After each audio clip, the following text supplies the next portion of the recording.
Good morning students. आज हम शुरू करेंगे चैप्टर नंबर 3 11th क्लास का आवर्त सारणी।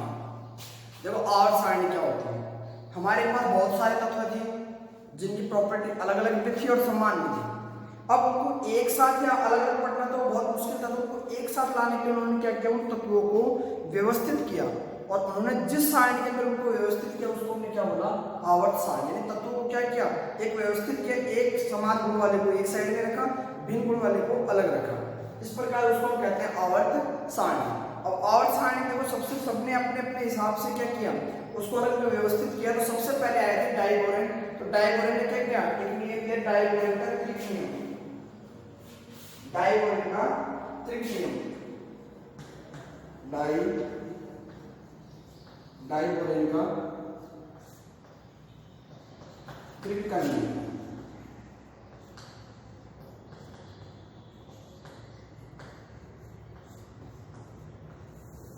डाइगोरन का त्रिक नियम। और इन्होंने क्या कहा, इन्होंने ये नियम दिया था 1829 में। देखो डाइगोरन का त्रिक नियम क्या होता है। इसने सबसे पहले क्या देखा कि डाइगोरन को उन्होंने किसके आधार पर क्या किया, तीन तत्वों का समूह बनाया। क्या बनाया, तीन तत्वों का समूह बनाया। सबसे पहला मान क्या किया, तीन तत्वों के समूह बनाए जिनके प्रॉपर्टी क्या, जिनके गुण क्या थे, आपस में समान थे। तीन तत्वों के समूह बनाए, ठीक है। और इन्होंने ये नियम किस पर आधारित था, परमाणु भार पर आधारित। इन्होंने व्यवस्थित कैसे किया, परमाणु भार के आधार पर आधारित किया था इन्होंने, परमाणु भार पर आधारित था ये नियम। समझिए कैसे बनाया। मान लीजिए इन्होंने क्या किया, तीन तत्व लिए ए बी और सी।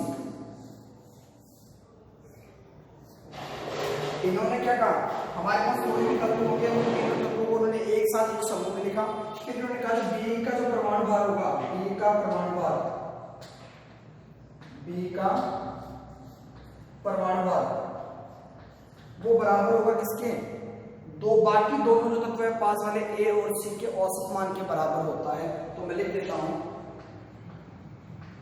परमाणु भार ए और परमाणु भार सी, शॉर्ट में लिखेगा परमाणु भार सी का अपॉन 2। अगर मैं इसका परमाणु भार उसका परमाणु भार दोनों को 2 से भाग कर देता हूं, मेरे पास औसत आ जाएगा। वो किसका आएगा, बी का परमाणु भार।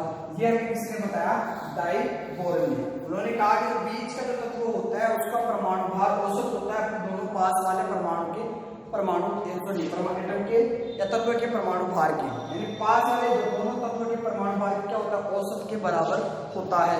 जैसे मैं कुछ एग्जांपल्स देता हूं आपको।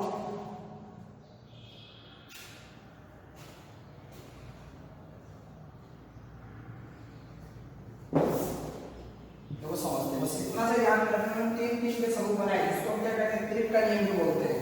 त्रिक का मतलब तीन। तो इन्होंने देखो क्या बताया, लिथियम, Na और पोटेशियम, ये हमारे पास क्या थे, तत्व थे। इन्होंने इनके परमाणु भार लिखे। इन्होंने कहा देखो इनके परमाणु भार क्या होते हैं, 7, 23 और कितना है 39। ये इन्होंने कहा इनके परमाणु भार थे।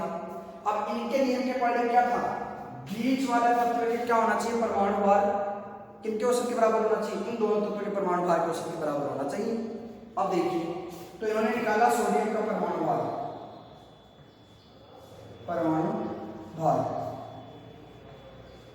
तो इन्होंने एक एक तो कौन सा बनाया, ये वाला बनाया। तो परमाणु भार कितना है, 7 है। एक का पास आने का दूसरे में क्या है, 39/2। तो ये कितना आ गया, 46/2, 23। तो इन्होंने कहा ये देखिए आप सत्य सिद्ध हुआ। पहला त्रिक जो बनाया उसमें क्या दिया, तीन तत्व दिए, तीनों के परमाणु भार लिखे। उन्होंने देखा कि जो पास वाले परमाणु भार के तत्व के जो परमाणु भार थे उनका औसत के बराबर क्या था, बीच वाले का परमाणु भार था। पहला त्रिक ये बनाया। दूसरा देखिए, दूसरा क्या है, कैल्शियम, स्ट्रोंशियम, बेरियम, ठीक है, 10/12। फिर देखिए इन्होंने लिया ये 40, 137।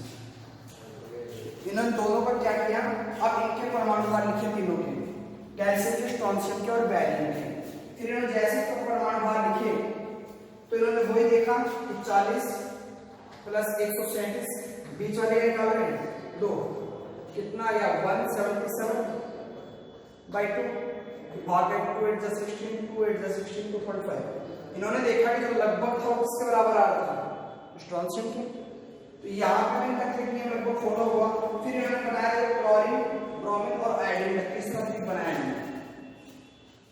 ये दूसरा हो गया क्लोरीन ब्रोमीन आयोडीन। इसका होता है 35.5 80 कितना आ जाएगा 127। और इसका इन्होंने निकाल के देखा तो कितना है 35.5 प्लस 127/2। अब इनको जोड़ लो आप कितना होता है 162। इसमें ऐड कर लो 162.5/2 2 8 जा 16 2 1 जा 2 ठीक है 2 2 जा 4 ऐसे कुछ आएगा ठीक है। 81.25 आएगा तो वो भी क्या था लगभग उसके अप्रॉक्सीमेट था ठीक है। अब देखिए ये फेल क्यों हुआ। अब इसके हम पढ़ते हैं डायबोरिन का डीमेरिट से फेलियर असफल होने का कारण। ये नियम असफल क्यों हुआ देखिए इन्होंने ट्रिक बनाए वो क्या थे अलग अलग ग्रुपों में से लेके ट्रिक बनाए लेकिन सभी के क्या नहीं बना सकते सभी तत्वों के ट्रिक नहीं बना पाए। क्यों जैसे इन्होंने क्लोरीन ब्रोमीन आयोडीन का तो बनाया लेकिन क्लोरीन ब्रोमीन का नहीं बनाया और वो उसको वहां वो बना के देखते तो कैसा नहीं हो पाता सही नहीं हो पाता सही से। क्यों क्योंकि आप देखिए एग्जांपल देता हूं मैं आपको क्लोरीन और ब्रोमीन। मान लीजिए अगर मैं इसकी ट्रिक बनाता तो मेरे पास कितना आता है ये 19 ये 35.5 और इसका कितना आ जाएगा 80। अब देखिए ये असफल क्यों हुआ।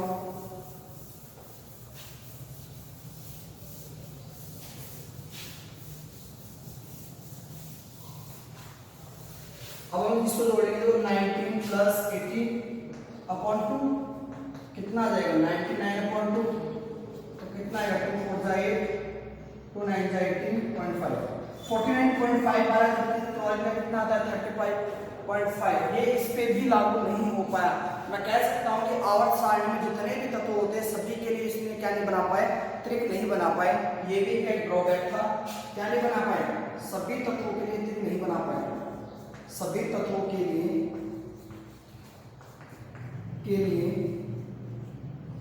ट्रिक नहीं बना पाए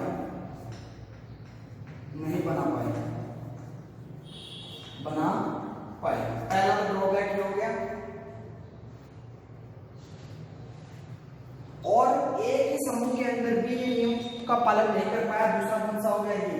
अब एक ही ग्रुप की बात करते हुए यहाँ से क्लोरीन ब्रोमीन आयोडीन के लिए तो बताया था जो कि सही था। उसी ग्रुप की अगर बात करें इसकी तो एक ही ग्रुप में भी ये रूल जो था डायबोरिन का ये क्या नहीं हो पाया फॉलो नहीं हो पाया। ये क्या थी इसकी ड्रॉबैक थे कमियां थे जिसके कारण जो नियम था डायबोरिन का वो क्या हो गया फेल हो गया। डायबोरिन में आपको सिर्फ इतना ध्यान रखना उन्होंने 3 तत्वों के समूह बनाए। उन्होंने कहा कि बीच वाले का परमाणु भार आसपास के दोनों तत्वों के परमाणु भार के औसत के बराबर होता है।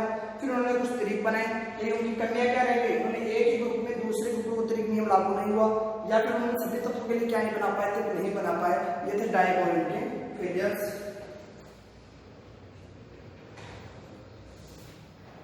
फिर हम अगला पढ़ते हैं न्यूलैंड का अष्टक का नियम। न्यूलैंड का अष्टक का नियम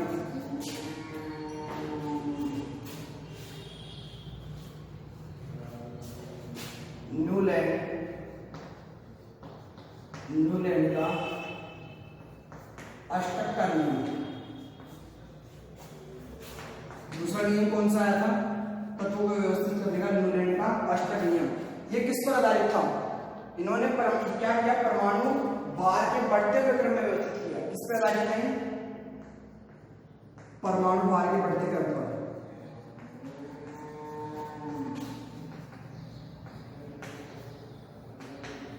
कैसे देखो न्यूलैंड का जो अष्टक नियम था ये 2 चीज पर डिपेंड करता है। संगीत से इन्होंने रिलेट किया इसको केमिस्ट्री को उन्होंने क्या किया संगीत से रिलेट किया। संगीत से कैसे रिलेट किया देखो सा रे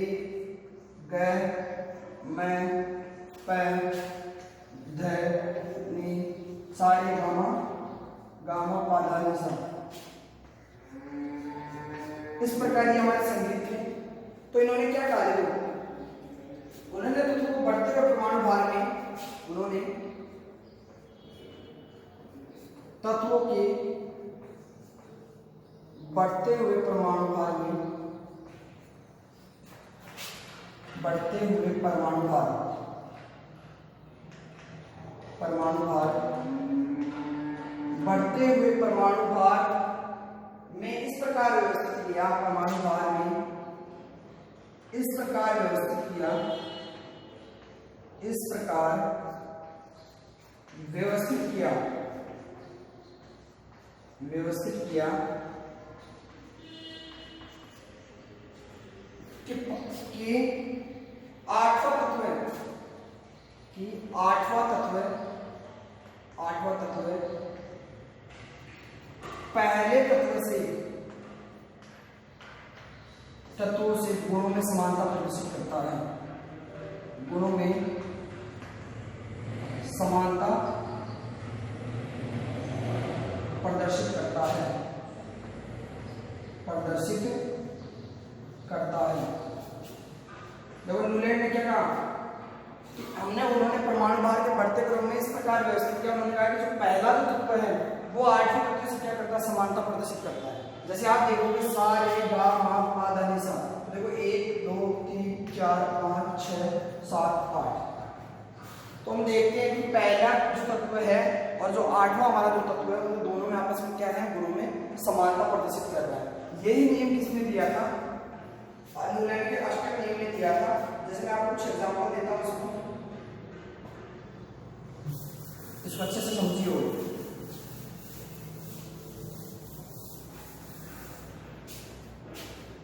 मान लीजिए आपके पास 1 2 3 4 5 6 7, लिथियम से स्टार्ट करता है, lithium, beryllium, boron, oxygen, fluorine, ठीक है, लीना, ठीक है,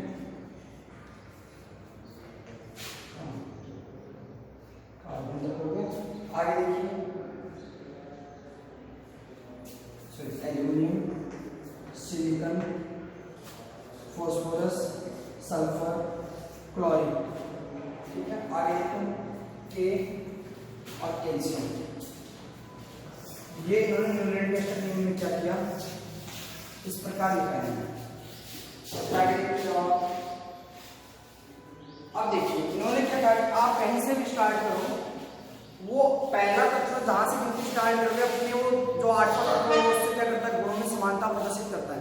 जैसे मैं यहां से चला, ये मेरा पहला तत्व था, दूसरा, तीसरा, चौथा, पांचवा, छठा, सातवां, और ये हमारा 8 कौन सा था, आठवां तत्व है। तो देखो लिथियम और सोडियम दोनों कैसे रखते हैं, एक जैसे गुण रखते हैं, तो इनको एक साथ रखा।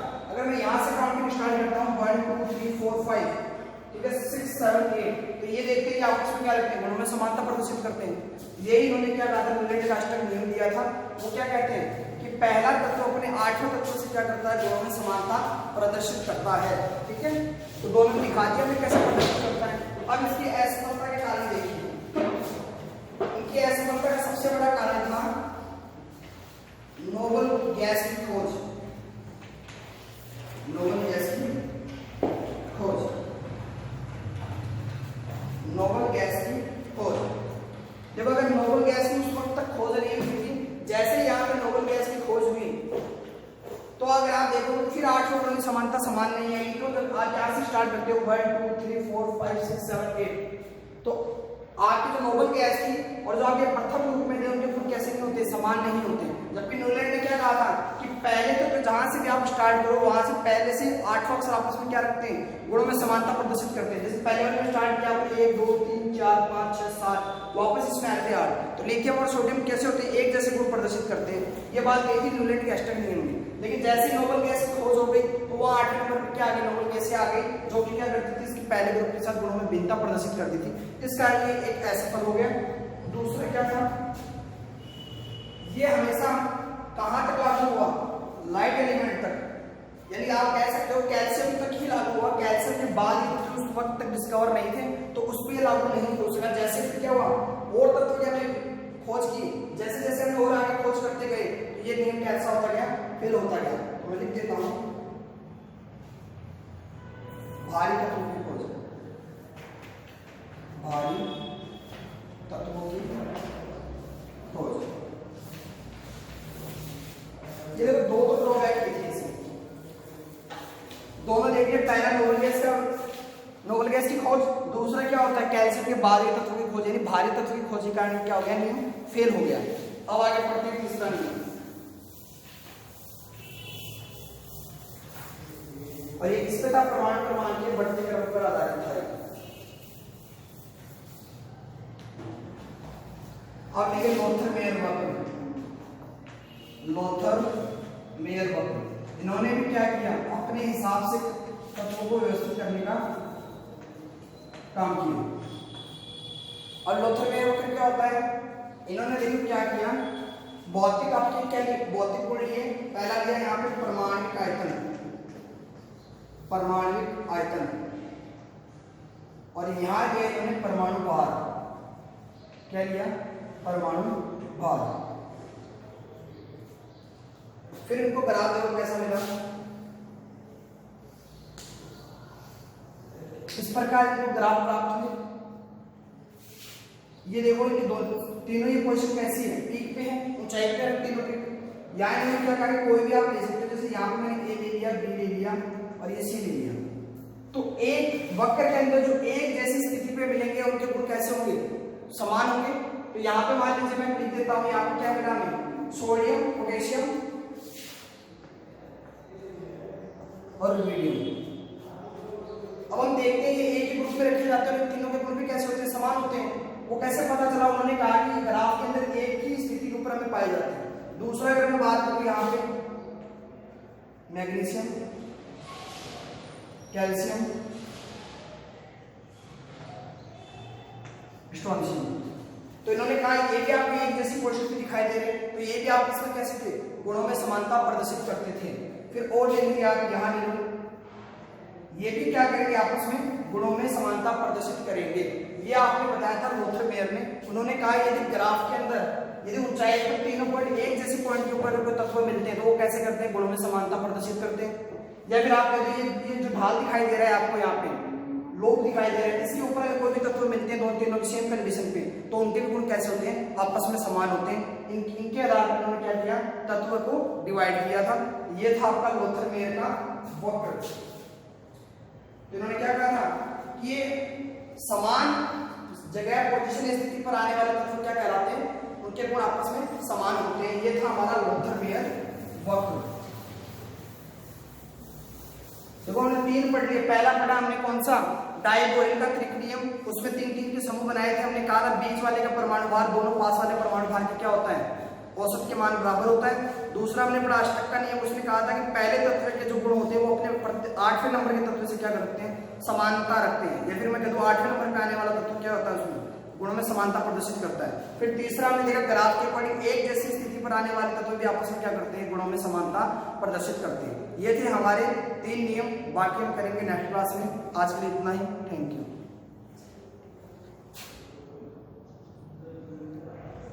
क्या हुआ, 18 मिनट। तो देखिए लोथर-मेयर वक्र में उन्होंने क्या कहा था, इस वक्र में समान स्थिति, वक्र में समान स्थिति पर आने वाले तत्व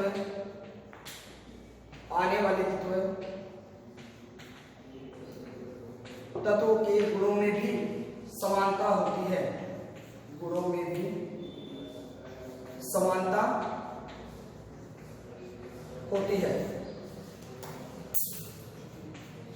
गुणों में क्या होती है, समानता होती है। जैसे एग्जांपल ले लिया हमने Na के, ये आपकी कैसी है, क्षारीय धातु है। वैसे आप ले लोगे मैग्नीशियम, कैल्शियम, स्ट्रोंशियम, ये क्या है आपकी मृदा क्षारीय धातु। फिर आप क्या ले लोगे, हैलोजन ले लोगे, क्लोरीन, ब्रोमीन, आयोडीन, ये भी आपस में क्या करते हैं, गुणों में समानता करते हैं। तो देखो लोथर-मेयर वक्र ने कहा जैसे जैसे इनको परमाणु क्रमांक के बढ़ते हुए क्रम में आप व्यवस्थित करते हो तो उनके कुछ अंतराल के बाद में इनके गुणों में क्या आ जाती है, समानता आ जाती है। जैसे अगर मान लो यहाँ से चला तो कुछ देर बाद में क्या है, पोटेशियम तक पहुंचेगा, तो इनके आपस में गुणों में क्या आ जाएगी, समानता आ जाएगी। तो इनको जैसे जैसे परमाणु भार के बढ़ते क्रम में व्यवस्थित करते हैं तो कुछ अंतराल के बाद इनके गुणों में क्या आ जाती है, समानता आ जाती है। ये था हमारा लोथर-मेयर का वक्र। अब हम आगे देखते हैं मेंडलीव। देखो इसके बाद में जो साइंटिस्ट आए थे वो थे मेंडलीव। उन्होंने भी अपनी और सारणी दी थी, दमित्र मेंडलीव ने। और उस वक्त तक 63 एलिमेंट्स हमें क्या थे, ज्ञात थे, उन्होंने उसकी पीरियोडिक टेबल बनाई थी। आज हमें वर्तमान में कितने तत्व ज्ञात हैं, लगभग 118 के आसपास हमें तत्व क्या है ज्ञात है, हमें डिस्कवर कर रखे हैं। वो हमारी कौन सी सारणी होती है, आधुनिक आवर्त सारणी होती है। हम धीरे धीरे इनको डिस्कस करते हुए चलेंगे, लेकिन आज भी इतना ही करते हैं। Thank you. बस 20 बहुत है तो